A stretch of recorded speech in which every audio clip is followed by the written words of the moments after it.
evening, viewers. As the states unlock, open up further and further, as the cases seem to be going down over the last several weeks, there is also a tendency amongst all of us to get out, to catch a break.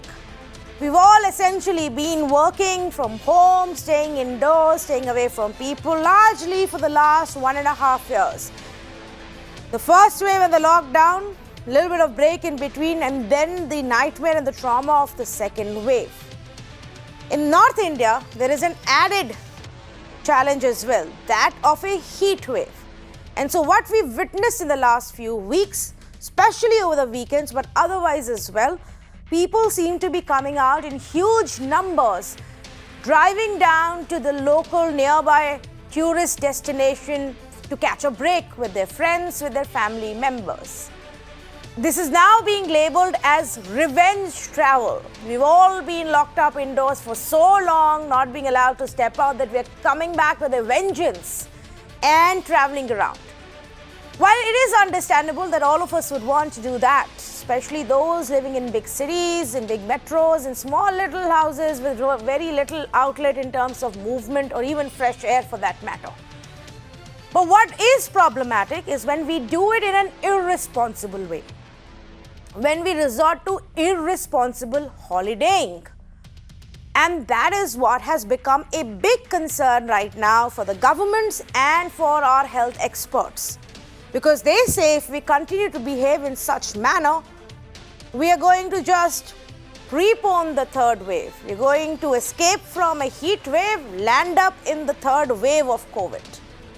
We're getting visuals from many of our hill stations, holiday destinations, whether it's Kullu in Himachal Pradesh, Gangtok in Sikkim, whether it's Dehradun in Uttarakhand, Pahalgam or in Jammu and Kashmir, Mussoorie. One of the most famous visuals actually is the one from Mussoorie that's gone viral from the Kempty Falls, Shimla, your usual hill station destinations that people love to travel to, drive down to during summers. But these are not usual times. These are very, very unusual times. And when we let our guard down, even for a bit, thinking, well, we are being careful, we'll maintain our distance, we've got ourselves vaccinated, we've already had COVID, we are not only endangering ourselves, our family members, but also all of the other people around us. At the tourist destination spot, when we come back, if we have to go to work around our house, in our colony, our neighbors, we are putting everybody to risk. Not just that, this country's economic future. We cannot afford another lockdown. We cannot afford a massive spike in cases that leads to a third wave and shortage of oxygen and drugs and shortage of hospital beds, overworked doctors. We can't afford to do that right now. And if the authorities are forced to go into another lockdown, that will just spell disaster for an already crippled economy. Now, all of us know that, you know it as much as I do, but we all do get tempted to get out. So tonight, I want to talk about this. I want to talk about what can be a possible way of responsible travel, responsible holidaying, responsible weekend getaway, whatever it is that you're seeking. Is there a way to do that in our country? In our country, with the kind of population that we do have, where every single tourist spot gets heavily crowded during the peak times, is it even possible to regulate people, to ensure everybody wears a mask, to keep a check on the number of people who are coming and going? I mean, it's all fine to say we're going to regulate this tourist spot and only 50 people will be allowed at one point in this waterfall, and they can only enjoy this waterfall for half hour. Is it even practical? So then what is? What is the possible solution? Is it simply about sheer defiance or an impractical expectation that we all have from each other? We're all equally responsible for this. Let's say good evening to the panelists who are joining us on this conversation. Neha Joshi, spokesperson for the BJP, Alok B. Lal, former DGP of Uttar Pradesh, Dr. Rajiv Das Gupta, chairperson for the Center of Social Medicine and Community Health at JNU, joins us this evening. Reena Gupta of the Aam Aadmi Party, JVR Prasad Rao, former Union Health Secretary for the Government of India, with us this evening. I actually want to start off with Mr. Alok Lal, who has a lot of experience about maintaining law and order and policing a tourist state, a state which gets thousands and thousands of tourists every year. So let me start off with you. How practical is it for us to regulate these tourist spots when it comes to crowding? I must state straight away that the number of policemen we have is hardly sufficient to look after every day's work for the police. And we have been crying about this at all places, that we need more policemen. Now, when something like a pandemic happens once in 100 years, the work that the police has to do goes up several times, 10, 20 times. And the same police force is therefore required to do its routine work as well as the enforcement of the COVID regulations. You can understand that this is a very, very tall task. Therefore, the responsibility of the public is to understand that they are their best protectors themselves. We know that the helmet rule for two-wheelers is there for the last 20, 25 years. And the Supreme Court has reminded users of two-wheelers that if you do not wear helmets, you can die. And people have died. Yet, wearing a helmet is an exception unless it is enforced by the police. Now, this is how the public treats its own life. And these people who are gathering in huge numbers in these tourist spots are creating havoc for themselves, for their families, and for their loved ones apart from the larger society.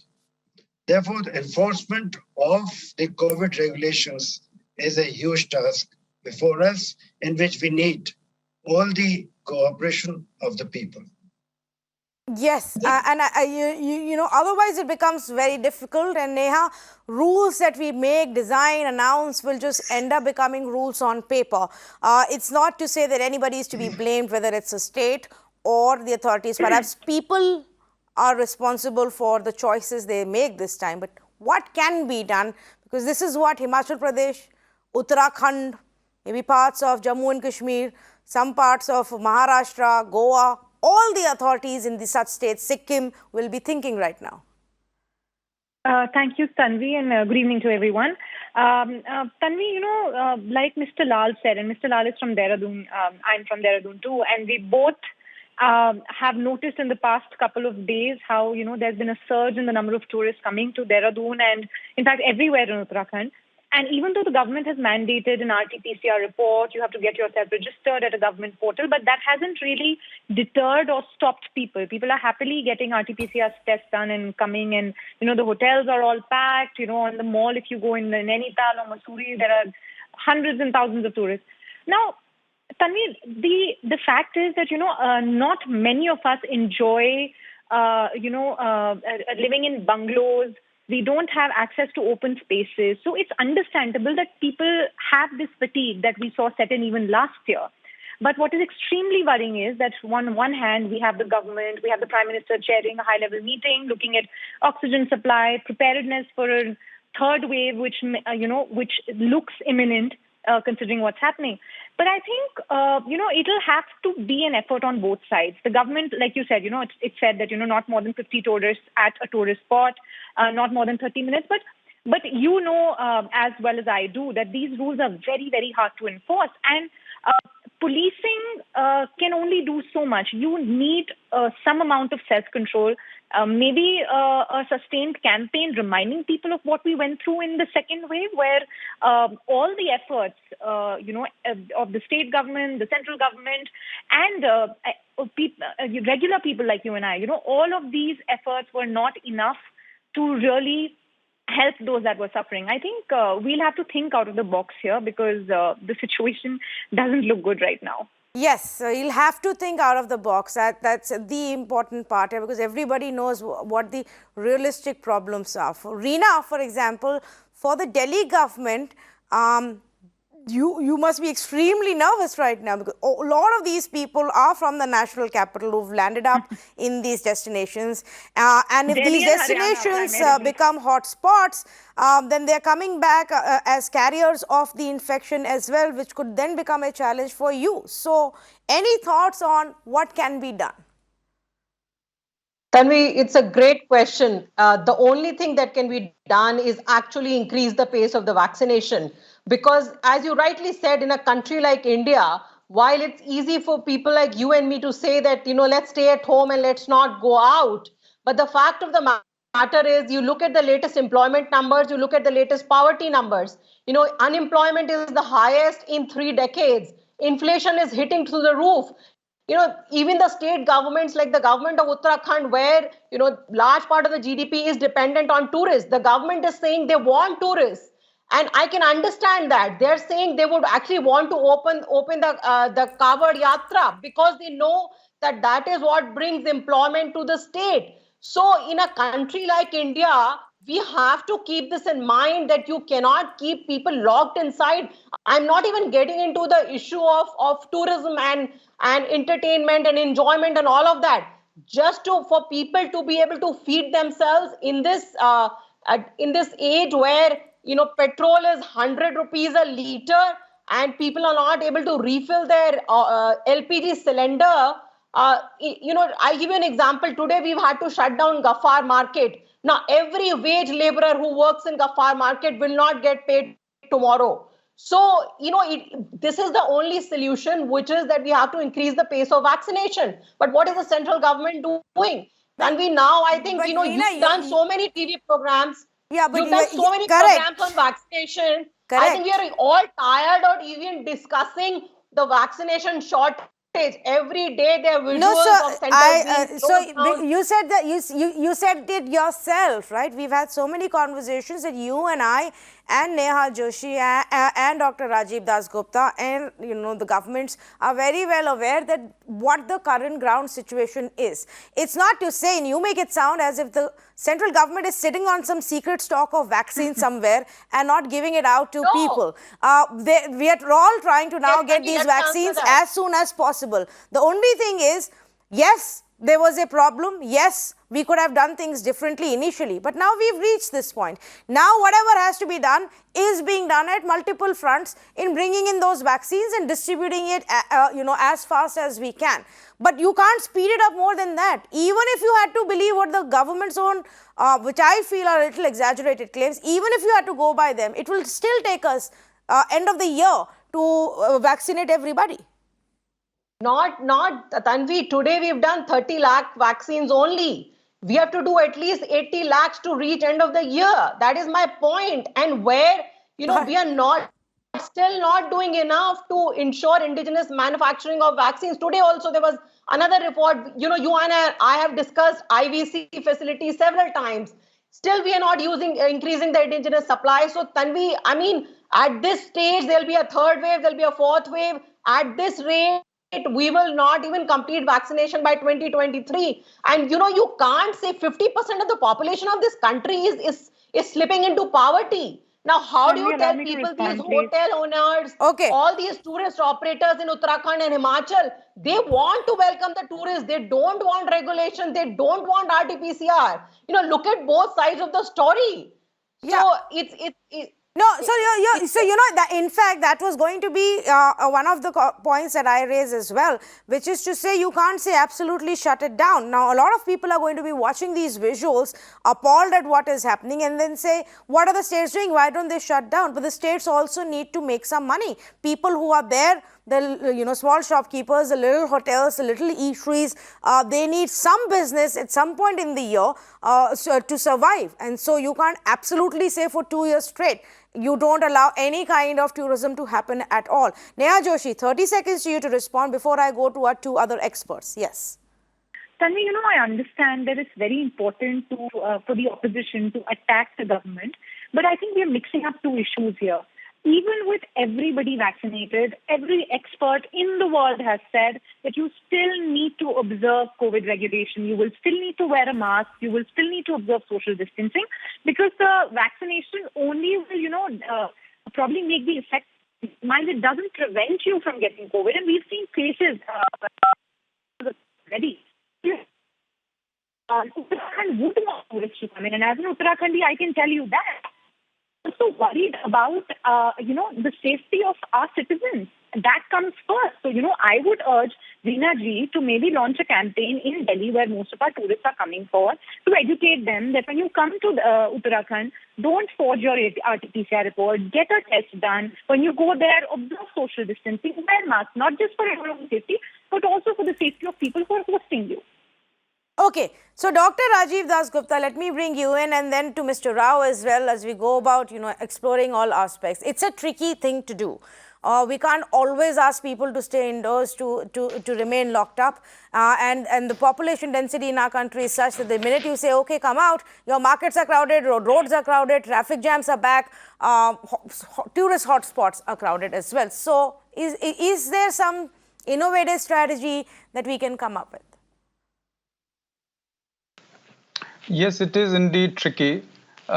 India is a billion-plus country, so Kempty Falls and Mall Roads and just name any of these destinations, they have always been as crowded in the holiday season. There's also the urgency of picking up economic activity, so it's really a Hobson's choice. Now, there are several. It's a question of degrees. Now, one important aspect is how much of indoor crowd can be allowed, and that has a bearing on say restaurants, on hotels, on closed spaces, and gaming areas, and so on and so forth, malls, and so on and so forth. The other is of open spaces. What would be optimal for an open space like Kempty Falls? Now, this crowd may look very scary to us, but we also need evidence, and we need very quick evidence on this, because India is a very large country. We need to respond to a diversity of situations. We also need to have very quick evidence on how much is acceptable. And finally, and this is something we have been again discussing for 1.5 years, given the fact that the behavioral components of this disease is so very crucial, and communication strategy depends on that, that is something we certainly haven't invested adequately in. It's late, but it's still not too late. We need to do that very rapidly also, and bring behavioral science and communications into it. And it's actually a mix of all these things that's probably going to work. There is no magical regulatory or policing formula to this.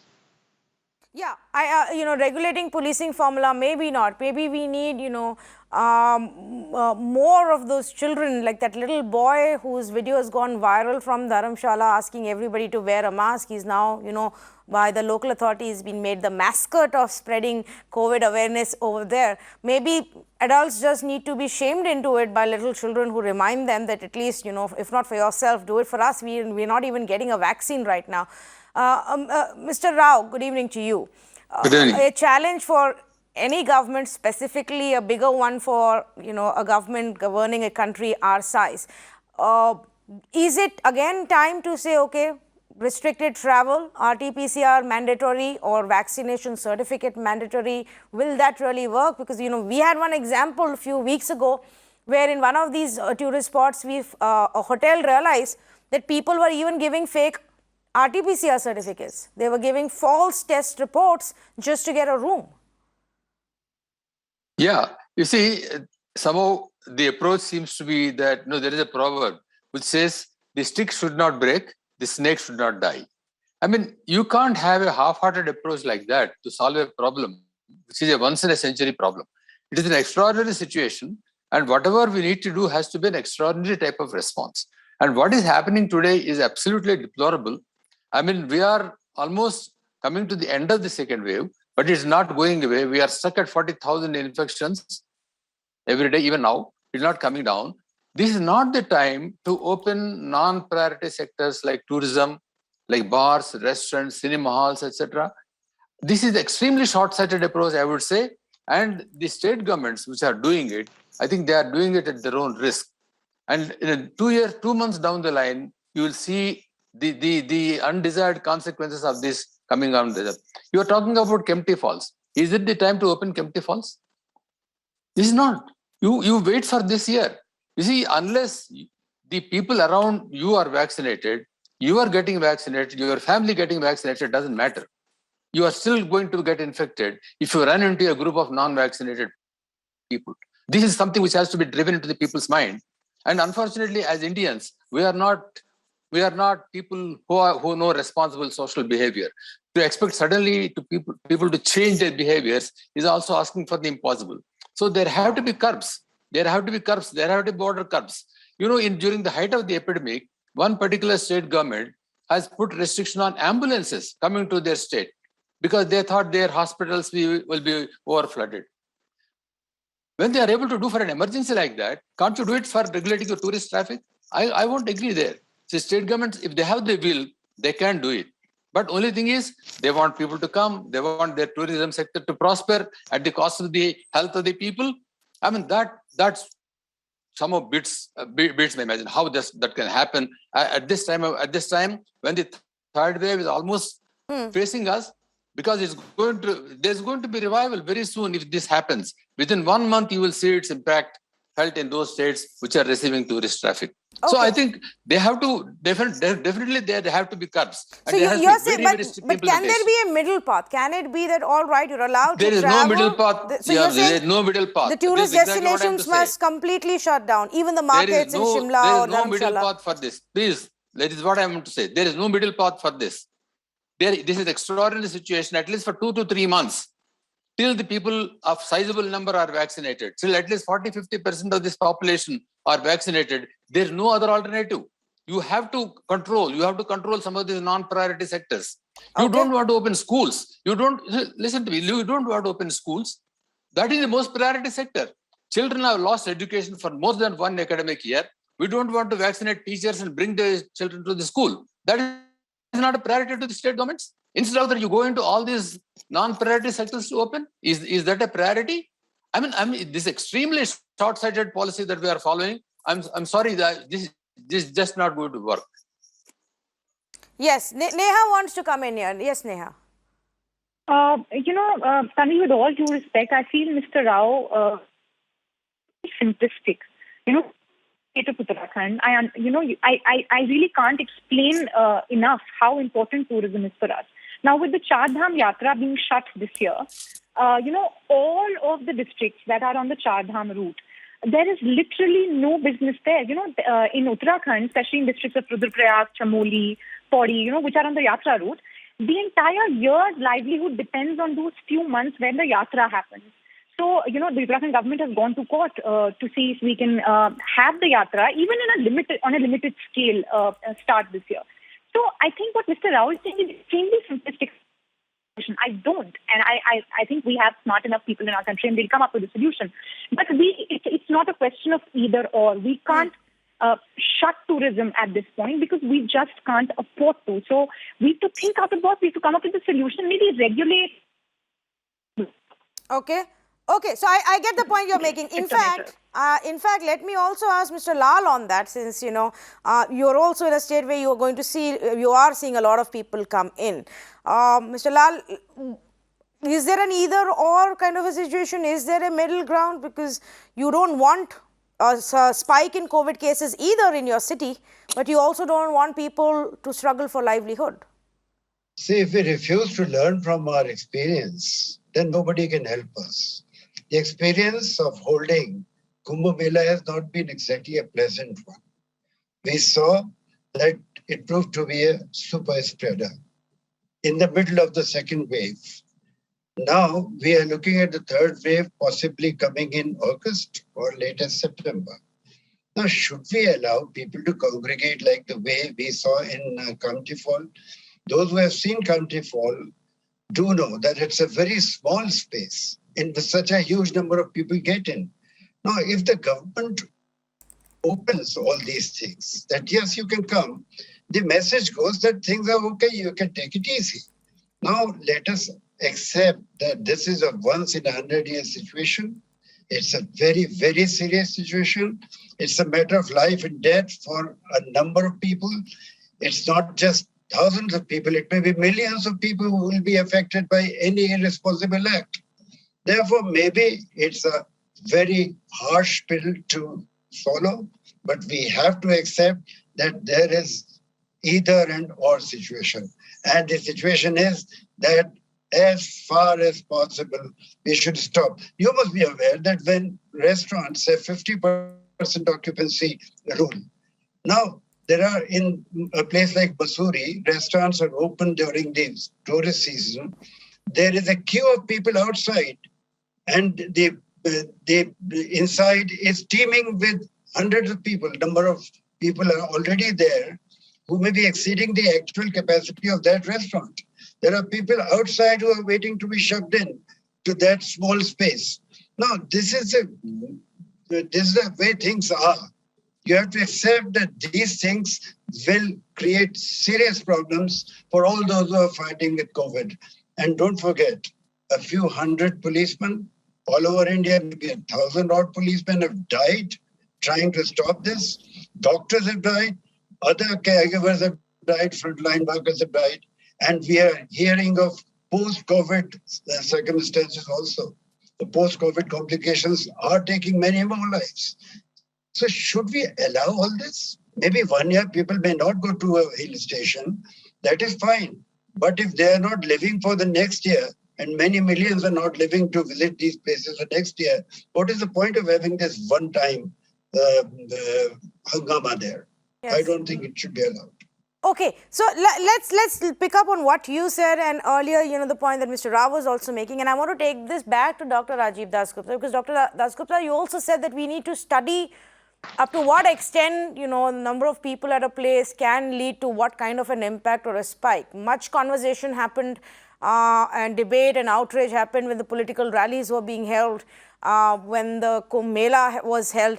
A little follow-up on, how much of the Kumbh Mela attendees ended up getting infected in various parts of the country happened. We have a few instances from Madhya Pradesh where the reports did show that almost 80% of those who came back infected. But are there any studies that were done for Kumbh Mela or any of these political rallies? And if not, can we really say that these would for sure become super spreaders, these tourist destinations? Well, it's not an either-or situation. I'll just address two things. One is that there is this maximalist position, as some of our co-panelists said, that this is not a priority sector, and therefore this is something which should be kept in abeyance till things really cool down. There is also the anxiety articulated, for example, by Ms. Joshi, that tourism is a very crucial sector for certain states and for certain districts. So if we are to take this maximalist position of not allowing tourism, at least for some foreseeable time, then it has to be backed by a relief package for that sector, which is something which we haven't really seen happening, as has happened in some countries. Whether India can afford it or not is also a question, and therefore that should also factor in what kind of middle ground one should take. The other issue is the political rallies and Kumbh Melas in the last few months. But that was the situation when the second wave, and particularly the Delta variant, was spreading like wildfire. And therefore, there has been a set of statistics, for example, from West Bengal. West Bengal is very important in this case because it was in 8 phases and one could actually track those districts. Yes, it of course mattered. It of course mattered. Now, in a more quiescent time, which is now, to what extent will it matter? One Kempty Falls can certainly be shut. But whether the entire tourism can be shut or not, there is a political decision making involved, there is an administrative decision making involved, and there is a public health decision making involved. And somewhere a common ground has to be found rather than taking maximalist positions either way. Okay, so then we have to find one rule can't fit it all is one way to see it. Maybe you shut Kempty Falls because obviously Mr. Lal saying only 50 tourists are allowed at one point, and that also for half hour each is probably not something anybody can enforce, not just at Kempty Falls but anywhere else. controls cannot be enforced. Yes. They cannot be enforced because, as it was mentioned rightly, with 100 policemen, you cannot control thousands of crowds, and that will create a law and order situation. It will create more problems than solving. So, best would be, if you want to regulate at the point of entry, at the borders of the states, not when they reach and then you ask them to queue up before a restaurant and wait for their turn. That is not going to work. So there has to be more control at the beginning stage itself. And then if you want to allow a few people to Chardham Yatra, have a regulation. Are you not doing it for Manas Sarovar? Are we not allowing certain number of people to go to Manas Sarovar? Same thing. You have to do some regulation in terms of numbers, how many people can go in 1 week.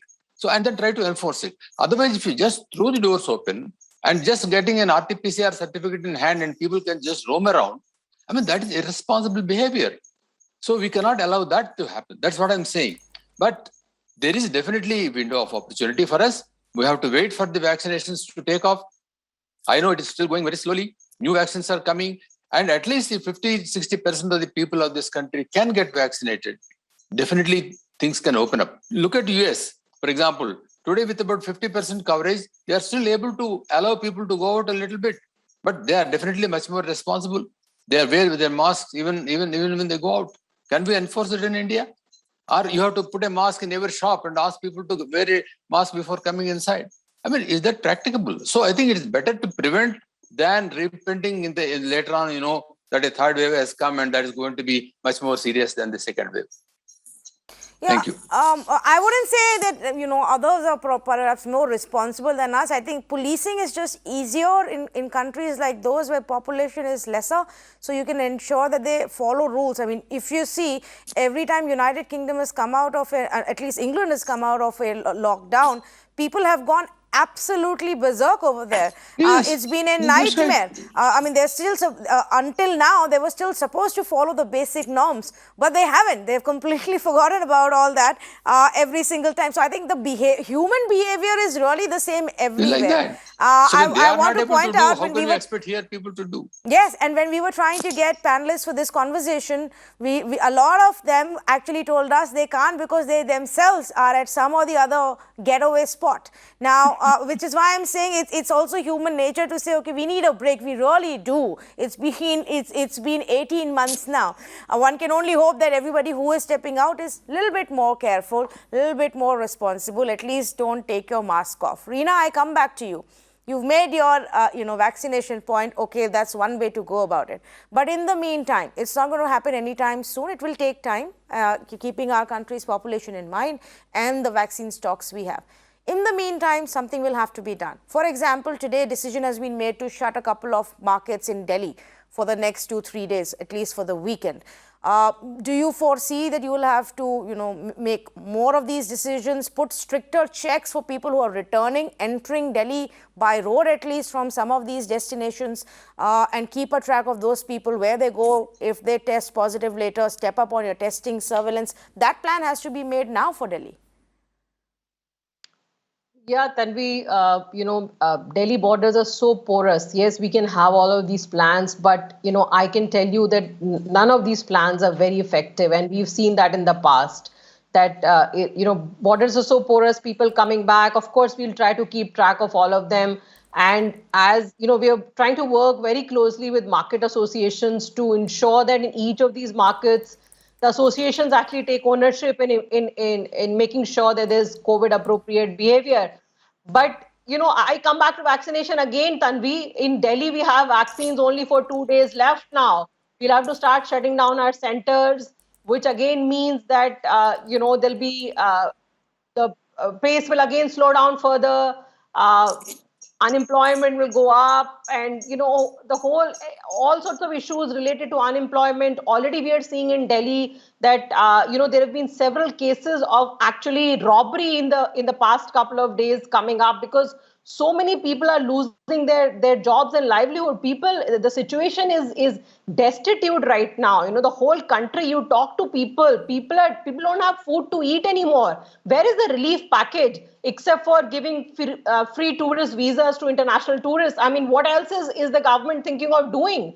So unless you start giving direct cash transfers to a large number of the population of the country, and as somebody pointed out, to sectors which are hit No, but by Reena, those are larger conversations that we have on a daily basis right now. It's not directly connected to what we are saying. I mean, I am only asking you, are you saying we're not going to do anything, let people go, have a blast, these places are open, let them come back, get infected, and then we will look at giving them, we will look at coming out with some relief packages later? No, this is a completely different challenge. What you're saying is legitimate, but that's a different conversation that we've had many, many times. Either the governments collectively decide that this is not allowed. If this is allowed, then we need to make a plan of how are we going to track it, test it, and contain it. That's what I'm asking you. No, Tanvi, we will do everything that is required to do, but all I'm saying is that this cannot be looked at in isolation. All of these issues are interconnected. Increasing the pace of vaccination, ensuring relief package, ensuring, more, what are we doing about reviving the economy? All of these things are interconnected, so it is, I agree that pandemic is once in 100-year kind of a situation. That's why the relief packages and all of it has to, match up to what people are facing in the country. Okay. Neha, you want to come in here? Well, Tanvi, I understand, the philosophy of Aam Aadmi Party is all about handouts. But what Reena ji and her party fails to understand is that people are looking to jumpstart their lives now. They want to go back to their regular lives, earn an honest livelihood. And that's what they're trying to do when they say, when states like Uttarakhand say that we want tourists to come in. However, last year, Tanvi, when we started the Char Dham Yatra, we had a registration process where only a certain number of tourists, pilgrims, were allowed to come in. That's something that the state is looking at, and that other states could perhaps look at, beyond pilgrimage sites also. So, we need to think of these things, instead of taking these maximalist positions or blaming the government, because really, we're all in it. You talked about, all of us are craving to go out. People in my state are craving for tourists to come in and get back to their regular lives. Something that perhaps Reena ji and her party really, really doesn't understand. I'm sad that she wants to talk politics all the time, even today. So let me come back to the point that Mr. Rao was making. Mr. Rao, and to you one more time, politics aside, the fact is that all states are preparing for a possible third wave. We all know that we need to be better prepared. We have all learned our lessons from the second wave, but it does seem like no state wants to right now experiment with another lockdown until things get really, really bad. No government wants to try that. No, I don't think lockdown is something which anybody is asking for. Yeah. But they have to watch very, very, very, very closely how the epidemic is building once again. So there has to be very regular serological surveys that need to take place in each state, and they have to watch. And if a particular indicator like the case fatality rate or the infectivity rate crosses a particular threshold, then in that particular area, there has to be imposition of lockdown. It is not that the entire state has to go for lockdown. It can be done district-wise. It can be done area-wise in municipal corporation. There are certain standards. But then that needs data. That needs information. This is what the state governments have been asked to do. In fact, I am in the National Task Force on COVID. Just yesterday, we were having a discussion. We need to set certain threshold levels for infectivity rate and case fatality rates, beyond which the state must be closing down that particular area. Otherwise, it will be again a runaway epidemic. And also, the reinfection rate is very important. People who are infected once are also getting reinfected. People who are vaccinated are also getting infected. What is the level? What percentage of people are getting infected? If suppose that level crosses anywhere between 5 to 10%, then you are in trouble. So some of these indicators are there. So the state governments have to carefully monitor them and see that, they are not caught unawares, and they can act very fast as and when a particular situation develops. Unfortunately, in the second wave, this didn't happen. We almost waited for more than 1 month before the decision to lockdown has been taken, and state by state went for lockdown. It was already too late. That should not happen in the third wave. If that can be done, then definitely there will be third wave, no doubt, but it can be controlled. It can be much more moderate and more controlled type of infections that may come in the third wave. So that's the point I want to make. Thank you. Okay, fair enough. Let me then now take it across to Mr. Lal as well and ask him this question. Mr. Lal,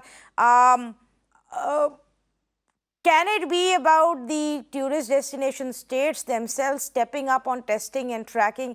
You know, this conversation happened even halfway through the Kumbh Mela, where we said, okay, let's step up on the testing there. Let's do random testing and sampling. But that itself ended up becoming such a big mess. There is now an investigation going on a possible scam that took place. So a lot of these things become complicated when the scale is large. But for individual smaller little tourist spots, is it possible for local administrations to do that?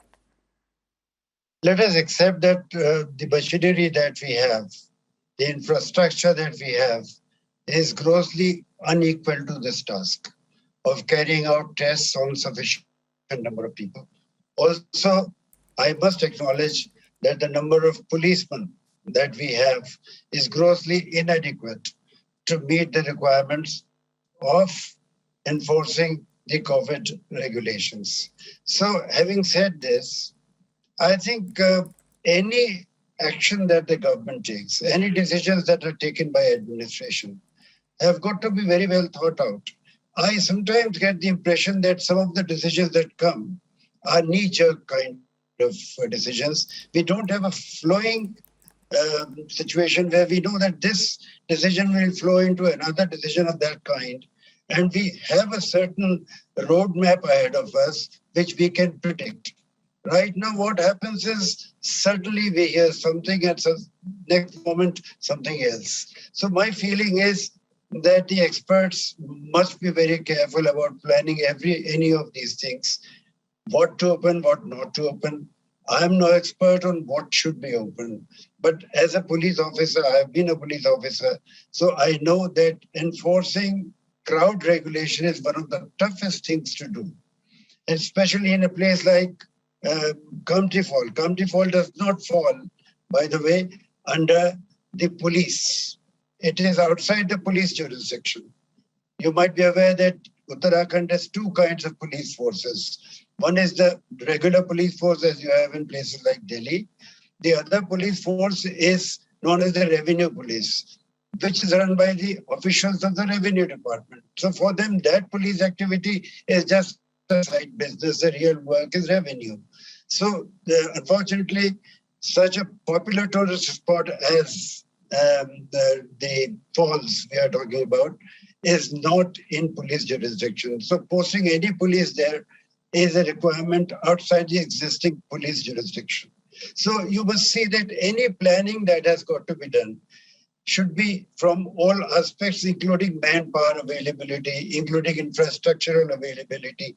I think some of these things are being overlooked. Yes, I think you know what you are saying about one preparation for the states. Obviously, a lot of that can't be changed overnight, but gradually we need to do that part as well. We do know that even in the last time around, many experts had raised the alarm, had given off timely warning. Some states did listen, adhere to it, react to it timely. Some others didn't. And so I'm not going to say that it was a delay in a warning kind of a thing. This time they're already telling us the third wave is going to come. Most predictions tell you by mid-August or by September it's going to be here. So we know it all. We also know that there are multiple variants out there, and we don't know a lot about them yet. We are still studying them. We are still seeing how they're going to spread.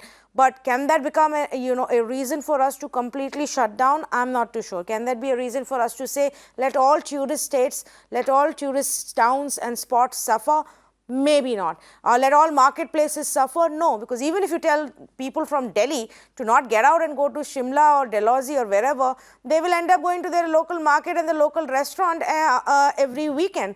And so that crowding is still going to be a challenge. Only the state government headache, which state government gets that headache is a different thing. People need to understand that if we really want to do this, if we really want to get back that freedom, if we really want to beat COVID, if we really want people and all of us to have safe, normal lives again, we have to play our part. So, all right, Once in a while, we do want to step out. All right. Once in a while, we do need a break. We do want to spend time with family. We do want to get out of these concrete jungles. But when you do it with a sense of responsibility, not like what happened at Kempty Falls. Do it with a little bit of responsibility so that a 5-year-old or a 10-year-old doesn't have to come and shame you to say mask pehno. I mean, after 18 months, if we still refuse to wear a mask when we step out of our homes, then we are asking for trouble. Then we are teasing COVID and we are luring COVID and saying, come on, try us one more time. We can't afford to do that. That one is on us. Thank you so much for joining us.